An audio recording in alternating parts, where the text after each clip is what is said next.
Hello, class. I know you're excited as I am. This is the last lesson of this book. This is part 10B, Two Crime Stories. How did Hollywood actress Natalie Wood die? Have you ever heard of Natalie Wood? What do you know about her? Take your time, stop the video, and search Google. Explain it to your partner. I'll be waiting. A few moments later. Well, that was interesting, wasn't it? Now, everybody match the words and definitions. Detectives, evidence, murder, murderer, prove, solve, suspects, victim, witnesses. Take your time and do it yourself. No help from anyone. You can also stop the video. Very good. Now, listen and check. This is your gig. 5.34. 1. Detectives. 2. Witnesses. 3. Victim. 4. Murderer. 5. Murder. 6. Evidence. 7. Suspects. 8. Solve. 9. Prove. All right, that's our start for today. Let's continue. There's more challenge ahead. Now to the main challenge. Everybody, I need you to read this article. How did Hollywood actress Natalie Wood die? And fill in the blanks with the words that you just learned, okay? Like murder, murder, evidence, solve, prove, witnesses, detectives, victim, suspects, okay? Take your time and do it. I'll be waiting. Let's complete it after that. A few minutes later. Okay, check your answers with your friends real fast. Let's read it together. Was she the victim of a crime or did she die as a result of an unfortunate accident? On the cold and rainy night of November 29th, 1981, the beautiful and talented actress Natalie Wood mysteriously fell off her boat, the Splendor, and died. She was found the next morning, nearly a mile away, floating in the water with bruises and scratches on her body. More than 30 years later, officials still haven't been able to solve the mystery of Natalie Wood's death. On the boat with Natalie that night was her husband actor actually, Robert Wagner, a friend actor, Christopher Walken, the captain, Dennis Davern. I'm not very good with names. And a few others. Police know that Wagner and Walken had an argument early in the evening, but they made up and Walken went to bed. Police also know that Wood and Wagner had an argument. Wood then went to bed and Wagner went to look in on her later. She wasn't in her room. No one heard or saw Natalie fall off the boat. Therefore, there were no witnesses to say whether her death was a murder or an accident. In addition, detectives who were working on the case at that time were not able to find any solid evidence to prove whether Natalie Wood was pushed to her death from the boat. Therefore, her death was officially ruled an accident, meaning there was no murder for police to arrest and put in jail. In 2012, a TV news show investigating Natalie Wood's death brought new information to Los Angeles County officials. The TV news show claimed that the bruises and scratches on her body were proof that she was indeed a victim of a murder. Officials have reopened the case and are currently conducting interviews. However, none of the people who were on the boat that night have been officially named as suspects in Natalie Wood's death. Will LA police eventually discover the truth about her death? Only time will tell. Alright, very good. That wasn't bad. Now, I need you to read the article again and answer the questions. There are 6 questions. Take your time. I'll be waiting. 6.5 hours later. Great, you're back. When did Natalie Wood die? Well, November 29th, 1981. What was the weather like on the night she died? Well, it was cold and rainy. Number 3. Where was her body found? Well, floating in the water, far from the Splendor. The Splendor is the name of her boat. Who was on the boat with her when she died? Well, her husband, her friend, and the captain. Who did Natalie Wood have an argument with the night she died? Well, her husband. How many years later did the police reopen the investigation on her death? More than 30 years later. Okay, well done. That was good. So far, so good. Now it's time to listen. Listen to the first part of an interview with a retired police officer who has done a lot of research about Natalie Wood's death. Complete the information about the people who were on Splendor the night Natalie Wood died. And you have their pictures as well. Let's do it. 5.35. Good morning, and thank you for coming, Mr. Ryan. Or should it be Detective Ryan? You were a detective with the Los Angeles Police Department, weren't you? Yes, that's right. For 25 years. I retired last year. People today are still fascinated by Natalie Wood's death, even though it was more than 30 years ago. That's incredible, isn't it? Well, it's not really that surprising. People are always interested in unsolved mysteries, and Natalie Wood was a well-known and talented actress. Now, to be clear, none of the people on the boat the night Ms. Wood died were or are suspects. But can you tell us who was on the boat that night? That is correct. None of them were or are suspects. But in order to get a better understanding about what happened that night, it is important to know who was on the boat. So the people were her husband, movie and TV actor Robert Wagner, her friend and movie actor Christopher Walken, and the captain of the boat, Dennis Davern. All right, very good. Now check your answers with your friends. Robert Wagner, Natalie Wood's husband. Christopher Walken, Natalie Wood's friend and movie actor. And Dennis Davern, or Davern, I'm not very good, boat captain. All right, now I need you to listen to the second part of the interview and mark the sentences true if they are okay and false if they are not true. Very good, let's go. 5.36. Recently, the LA County Coroner's Office re-examined Ms. Wood's cause of death because of some new information about the bruises and scratches that were found on her body the night she died. Yes, that's correct. This new information suggests that Ms. Wood may have been hit or beaten right before she died, and the coroner changed Ms. Wood's original cause of death from accidental drowning to drowning and other undetermined factors. So what does this mean for the other people on the boat? Officially, it doesn't mean anything for them. They still aren't suspects.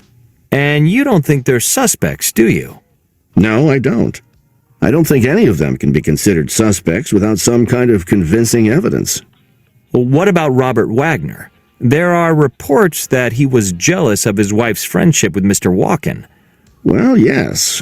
Mr. Wagner wrote in his book, Pieces of My Heart, that he was jealous of the relationship and that he and Mr. Walken argued that night on the boat. But that doesn't make him a suspect. And Christopher Walken, Ms. Wood's friend and co-star? Mr. Walken has remained mostly silent about what happened that night, but he has talked to the police. The boat captain changed his story about what happened that night, didn't he? That he originally lied to police the night Natalie died. Yes, Mr. Davern told a TV news program that he lied about the events of that night. He now says that Mr. Wagner and Ms. Wood had an argument, and that Ms. Wood went missing shortly after. Mr. Davern also claims that Mr. Wagner delayed contacting the police, implying that Mr. Wagner was responsible for Ms. Wood's death. Do you believe the captain's new story? Well, no. I think the timing of his news story is suspicious, since he released it so close to the 30-year anniversary of her death. I think he was looking to make some money by bringing this sad story back into the news. So, what do you think happened that night? I can't tell you because I don't know. So you don't think we'll ever solve the mystery? No, I wouldn't say that. I think one day the mystery will be solved.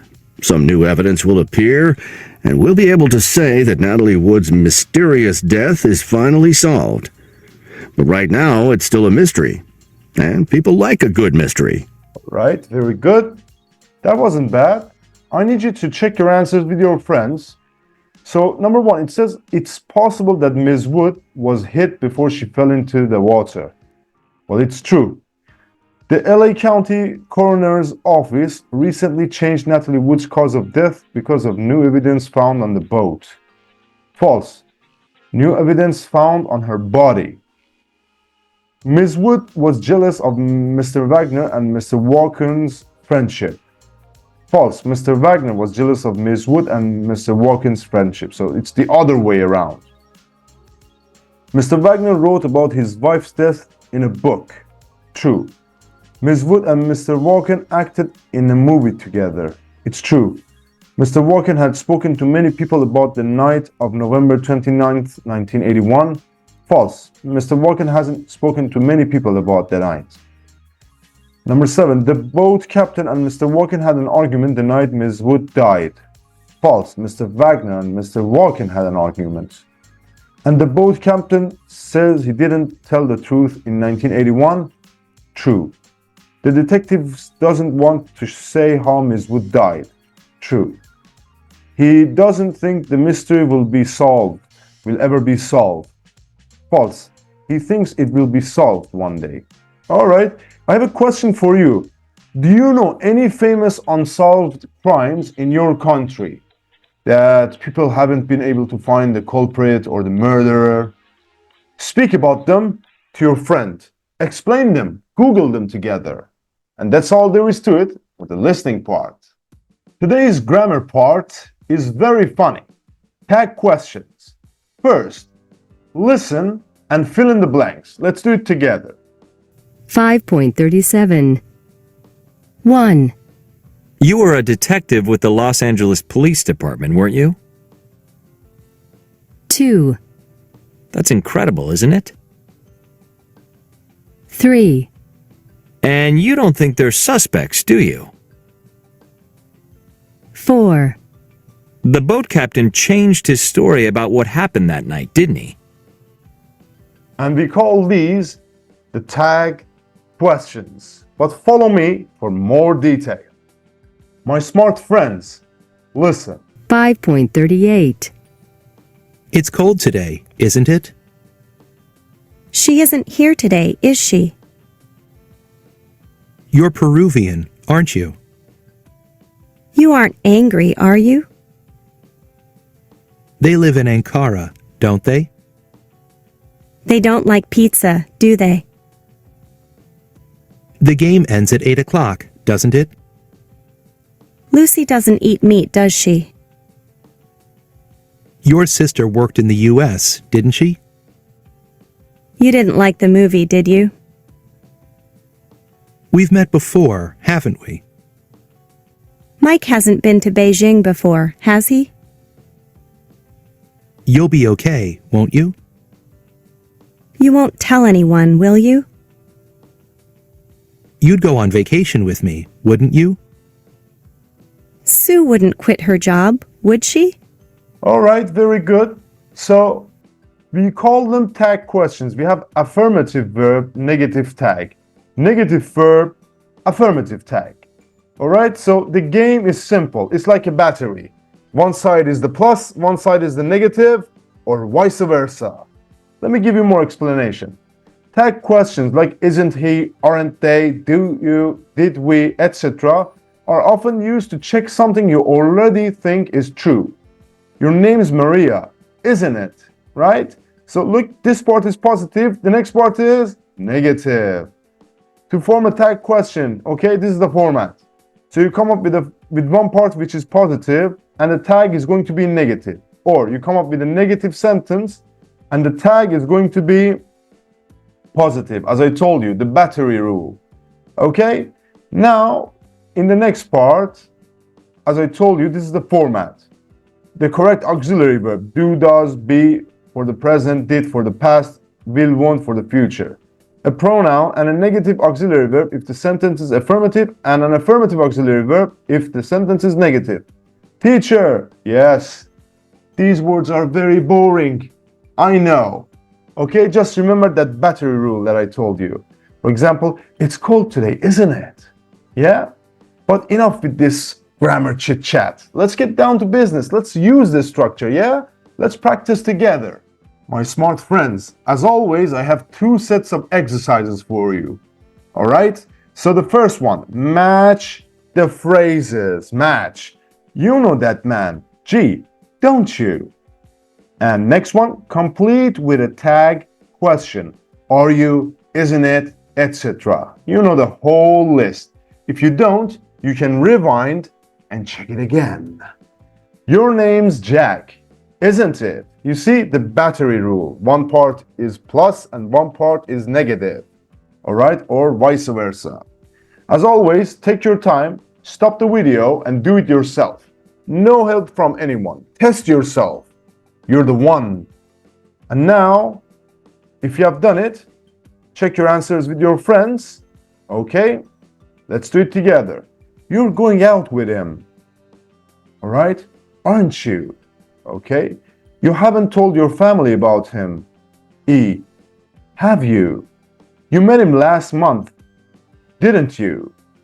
You were at the same party. F. Weren't you? You didn't know he was a criminal. Or did you? You aren't happy in the relationship. H. Are you? You don't want to see him again. K. Do you? You'll tell us the truth. D. Won't you? You won't tell any lies. B. Will you? You understand what I'm saying. J. Don't you? All right? Very simple. Number 1. Your brother works at the gas station, doesn't he? They don't have any proof, do they? That man isn't the murderer, is he? You were a witness to a crime, weren't you? The police have arrested someone, haven't they? The woman wasn't dead, was he? That girl took your bag, didn't she? He won't go to prison, will he? You haven't seen the suspect, have you? They didn't have enough evidence, did they? And that's all there is to it for the practice. Now you know what tag question is. Part 4, pronunciation and speaking. Intonation in tag questions. First, my friends, I need you to listen and complete the dialogue between a police officer and a suspect. Let's do it. 5.39. Your last name's Jones, isn't it? Yes, it is. And you're 27, aren't you? Yes, that's right. You weren't at home last night at 8 o'clock, were you? No, I wasn't. I was at the movie theater. But you don't have any witnesses, do you? Yes, I do. My wife was with me. Your wife wasn't with you, was she? How do you know? Because she was with me at the police station. We arrested her yesterday.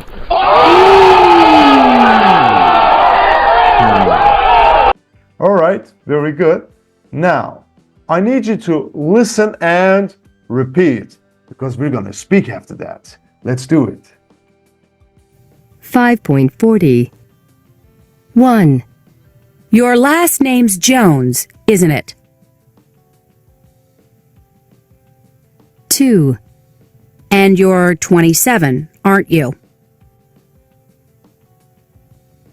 3, You weren't at home last night at 8 o'clock, were you? 4, But you don't have any witnesses, do you? 5, Your wife wasn't with you, was she? All right, very good. You know what time it is. Time to speak. Just checking. Everybody, let's read the questions. What's your name? Where do you live? How old are you? Where were you born? Are you married? What do you do? What car do you drive? How long have you lived in this town? What did you do last night? Where were you at 7 this morning? All right, so one of you is the detective, the other one is the suspect. All right, and you can use tag questions if you have some of the information already. Speak with your friends. And all the way to part 5, reading and listening. All right, so first of all, I have a question. Do you enjoy reading crime novels? If so, which ones? If not, why not? Have you read a crime story recently? What was it about? Or I have another question. Do you watch crime genre movies? For example, like Goodfellas, Casino, yeah? Very good. Try to speak about these with your friends. I'll be waiting again. 12 seconds later. Okay, that was a very good discussion. The Case for the Defense is a short story written by the novelist Graham Greene. The story takes place in England around the time it was written, in the late 1930s, when the death penalty for murder still existed. It was abolished in 1965. Okay, very good. So we're going to read and listen to a story. I need you to read and listen to part 1 of a short story, and there's a glossary to help you, mini dictionary, and answer the questions with a partner. Take your time and do it. I'll be waiting. Tomorrow. Now, let's listen and answer the questions together with me. 5.41 The Case for the Defense by Graham Greene. Part 1. It was the strangest murder trial I have ever attended. They named it the Peckham murder in the headlines, although Northwood Street, where Mrs. Parker was found murdered, was not actually in Peckham. The prisoner was a well-built man with bloodshot eyes. An ugly man, one you wouldn't forget in a hurry, and that was an important point. The prosecution intended to call 4 witnesses who hadn't forgotten him and who had seen him hurrying away from the little red house in Northwood Street. At 2 o'clock in the morning, Mrs. Salmon, who lived at 15 Northwood Street, had been unable to sleep. She heard a door shut, and so she went to the window and saw Adams, the accused, on the steps of the victim's house. He had just come out, and he was wearing gloves. Before he moved away, he had looked up at her window. Henry McDougal, who had been driving home late, nearly ran over Adams at the corner of Northwood Street because he was walking in the middle of the road looking dazed. And old Mr. Wheeler, who lived next door to Mrs. Parker at number 12 and was woken up by a noise and got up and looked out of the window, just as Mrs. Salmon had done, saw Adams's back, and as he turned, those bloodshot eyes.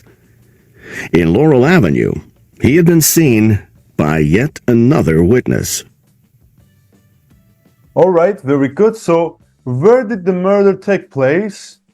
It was Northwood Street. And what did the prisoner look like? Well, he was well built and had bloodshot eyes. He was ugly. And how many witnesses saw him? I think 4, yeah? And why did Mrs. Salmon go to the window? Because she heard a door shut. And when did Mr. McDougal see Adams? When he was driving home. And did Mr. Wheeler see Adams' face? Yes. All right. Now that's the first part of this story. Let's go to the second part. You know the drill. read and answer questions 1, 2, 3, and 4. You can use the glossary or the mini dictionary to help you, or you can look up the words in Google as well. Take your time. Day 2. Now, listen and check your answers. 5.42. Part 2. I understand, The lawyer for the prosecution said. that the defense intends to plead mistaken identity. Adam's wife will tell you that he was with her at 2 in the morning on February the 14th. However, after you have heard the witnesses for the prosecution and examined carefully the features of the prisoner, I don't think you will be prepared to admit the possibility of a mistake. Mrs. Salmon was called again. She was the ideal witness with her slight Scottish accent and her expression of honesty and kindness. There was no malice in her, and no sense of importance. She told them what she had seen, and how she had rung the police station. And do you see the man here in court? She looked straight at the big man in the dock, who stared hard at her with his bloodshot eyes, without emotion. Yes, She said. there he is. You are quite certain? She said simply, I couldn't be mistaken, sir. Thank you, Mrs. Salmon. The lawyer for the defense began to cross-examine Mrs. Salmon. Now, Mrs. Salmon, you must remember that a man's life may depend on your evidence. I do remember it, sir. Is your eyesight good? I've never had to wear spectacles, sir. You're 55 years old, aren't you? 56, sir. And the man you saw was on the other side of the road. Is that right? Yes, sir, he was. And it was 2 o'clock in the morning. You must have remarkable eyes, Mrs. Salmon. No, sir. There was moonlight. And when the man looked up, he had the lamplight on his face. And you have no doubt whatever that the man you saw is the prisoner. None whatever, sir. It isn't a face you can easily forget. Now it's getting interesting. Very good. Okay, check your answers with your friends. Adam's defense was mistaken identity. What does this mean? What does this mean? What is the meaning of this? It means people think they saw Adams, but in fact it wasn't him. Number 2, where did Adams say that he was? He said he was at home with his wife. Number 3, what did the prosecution lawyer ask Mrs. Salmon? If she saw the man in court. All right? And number 4, what 3 reasons did she give to explain how she had seen Adam's face so clearly? Well, she has good eyesight. She has never had to wear glasses or spectacles, as she puts it, British. There was moonlight and there was lamplight on his face, and his face is unforgettable. All right, very good. But we're not done yet with this story. Follow me. All right, everyone. First, read the glossary or the mini dictionary, swear, case, alibi, be acquitted. All right, very good. Now, I need you to just listen and answer the questions. We have 9 questions. Let's go. 5.43. Part 3. The lawyer for the defense took a look round the court for a moment. Then he said, Do you mind, Mrs. Salmon, examining again the people in court? Stand up, please, Mr. Adams. There at the back of the court, with a well-built body and a pair of bloodshot eyes, was a man who looked exactly like the prisoner. He was even dressed the same, a tight blue suit and a striped tie. Now, think very carefully, Mrs. Salmon. Can you still swear that the man you saw in Mrs. Parker's garden was the prisoner, and not this man, who is his twin brother? You can't be sure, can you? Of course she couldn't. She looked from one to the other and didn't say a word. The prisoner sat in the dock, and the other man stood at the back of the court, and they both stared at Mrs. Salmon. She shook her head. That was the end of the case. None of the witnesses were prepared to swear that it was the prisoner he'd seen. The brother had his alibi too. He had been with his wife. And so the man was acquitted because there was no evidence. But whether he committed the murder, or whether it was his brother, I don't know. That extraordinary day had an extraordinary end. I followed Mrs. Salmon out of the court. There was a big crowd of people outside the courtroom who were waiting, of course, for the twins. The police tried to make the crowd go away, but all they could do was keep the road clear for traffic. The police tried to get the twins to leave by a back door, but they refused.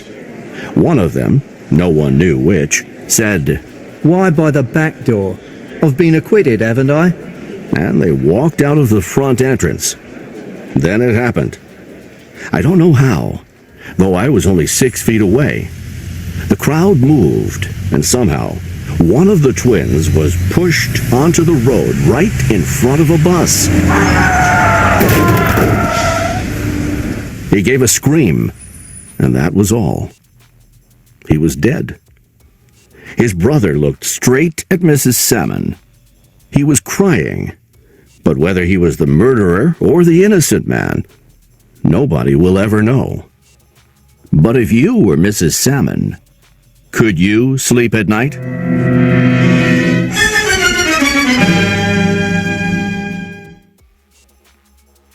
That was a very odd story and a very bad ending.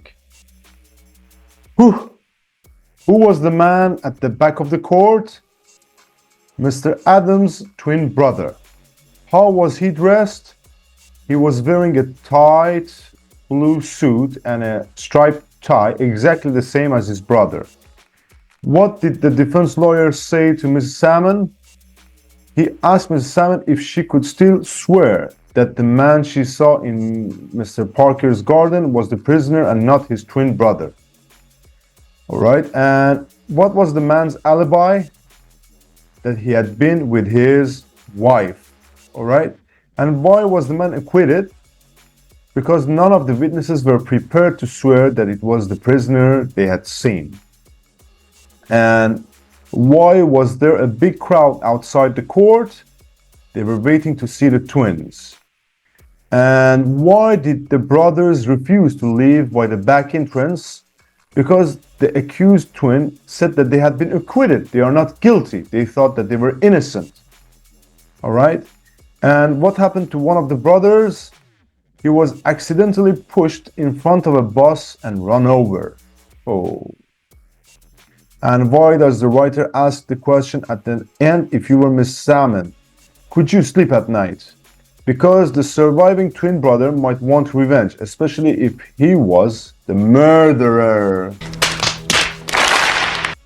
All right, very good. Now, one last question. Do you like the way the story ends? Why or why not? Discuss this with your friends. And that was the last lesson for the American English File 2nd edition, 3rd book. But of course, I'm gonna come up with the workbook, and of course, we have a review as well. Everybody, thank you for watching. If you have a question, as always, you can comment down below, and I will get back to you. And I would like to thank all of you supporters. Some of you even blessed me with super thanks. Thank you very much. I will do my best to continue teaching and be productive for all of you. And one more thing, I have attached the slides for these series and for today's lesson down there. Make sure to use it. And if you have any question, you know where to find me. I have Instagram as well. I'm active there. Thank you all for being with me.